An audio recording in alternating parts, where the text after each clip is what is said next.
عليكم ورحمة الله وبركاته. أهلا ومرحبا بكم مرة أخرى في اللقاء التعريفي لفريق صحبة خير التطوعي يوم الأحد 21 أغسطس النهاردة.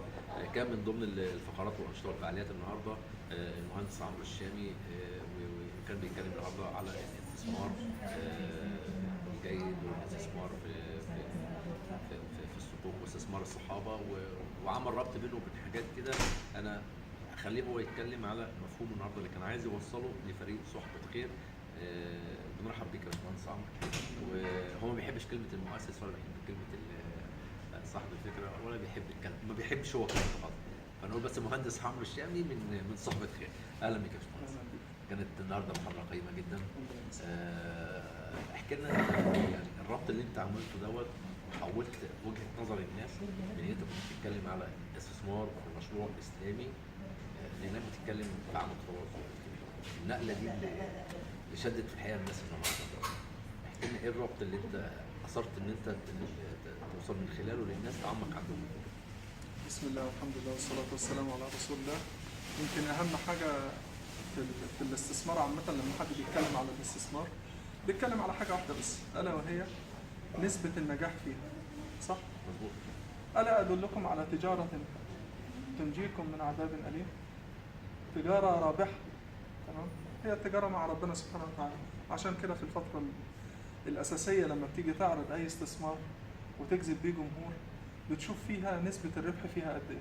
ربنا سبحانه وتعالى يوم ما حب يوصف التجارة قال لك ألا إن سلعة الله غالية. وربنا سبحانه وتعالى اشترى من المؤمنين أغلى حاجة عندهم، اشترى منهم أنفسهم، وكان جزاءه أو الجزاء ليهم هو الجنة. عشان كده يوم ما حبينا ان احنا نتكلم على استثمار قلنا الاستثمار في صحبة خير كمثال نأمل من ربنا سبحانه وتعالى ان هو يكون مثال صالح لعمل تطوعي مش اكتر. جميل. مهندس عمرو ربط في اثناء ورشة العمل دي ما بين نقطة المورد اللي هو بيبقى من الاصول اللي هو بيؤدي الى ارباح، وبعدين ربط الانسان ان بقى هو المورد. ازاي يا باشمهندس كده انك تقول للناس المشاهدين كيف الفكره نفسها؟ انت بتتكلم على استثمار الانسان نفسه ان هو يبقى مربح، وازاي الفكره ان انا احوله لمربح؟ الانسان اساسا هو اصل نفسه من ناحيه التجاره مع ربنا سبحانه وتعالى، وفي الاخير الانسان مورد من الموارد البشريه بالنسبه لاي مؤسسه. ده الهدف الاساسي اللي عندنا سواء في صحبه خير او في اي عمل تطوعي، مش اكتر من كده. طيب في عجاله، صحبة خير إلى مدى تهدف وما هي رؤيتها؟ عشان حتى السادة المشاهدين يبقى عندهم فكرة هي صحبة خير بتشتغل على إيه وإيه اللي ابتدوا بيه؟ صحبة خير بتهدف لاستخدام كل الطاقات الموجودة في الفرد نفسه إن هو يطلعها للمجتمع بأي عمل يقدر يوصل بيه للمحتاج، أيا كان المحتاج ده حتى لو كان طفل. ده باختصار شديد من صحبة خير. طيب شروط الانضمام لصحبة خير؟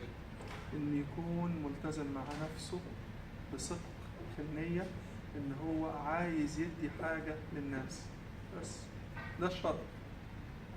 طبعا هو زي ما انتم شايفين المهندس عمرو جاب اخره النهارده مش قادر حتى يكمل. الله يعينه، لان مجهود بقاله 3 ايام عشان خاطر نحضر الملتقى ده. جزاه الله كل خير، بذل مجهود بس هي شروط الالتحاق بصحبة خير ان يكون ملتزم مع نفسه. ليه بقى ملتزم مع نفسه؟ لان هو لو ما التزمش مع نفسه مش هيلتزم مع حد تاني. شكرا لكم، جزاكم الله خير. نشوفكم قريبا ان شاء الله في نشاط اخر من صحبة خير، والسلام عليكم.